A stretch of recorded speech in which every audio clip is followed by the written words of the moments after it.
Assalamualaikum warahmatullahi wabarakatuh. Perkenalkan, nama saya Ummul Kalsum dari kelas pendidikan biologi ICP. Kali ini saya akan menjelaskan tentang urinalisis.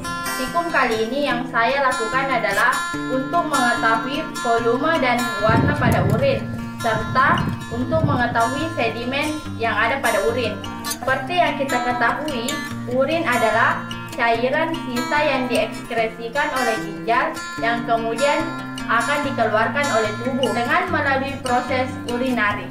Di sini, ginjal berperan dalam proses pembentukan urin yang terjadi rangkaian proses, yaitu penyaringan, penyerapan kembali, dan augmentasi. Pada warna urin, apabila kuning pekat, berarti kurang mengandung air, sedangkan apabila warnanya ke arah bening, berarti asupan airnya tercukupi. Alat dan bahan pada praktikum kali ini, yang pertama, botol sebanyak 4 buah, yang kedua gelas ukur, yang ketiga stopwatch, yang keempat sendok, yang kelima gelas. Adapun bahan pada praktikum kali ini, yang pertama, air mineral sebanyak 600 ml dan gula pasir, dan tidak lupa pula 2 orang untuk dimasak.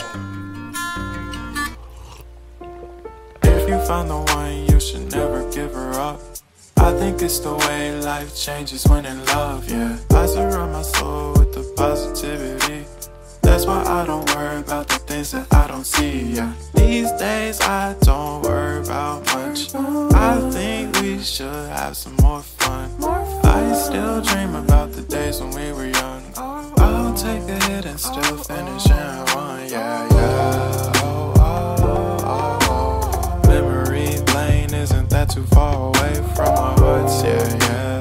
The ones we keep close, we should never let go. So tell me who you love.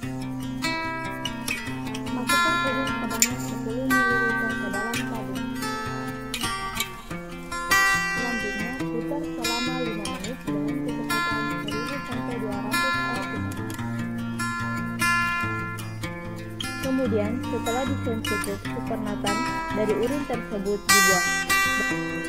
Setelah itu, diamati di bawah mikroskop dengan perbesaran 10 dan 40. Untuk perbesaran 10 digunakan untuk melihat silinder, kristal epitel, dan elemen lain. Sedangkan untuk perbesaran 40 digunakan untuk melihat eritrosit dan leukosit.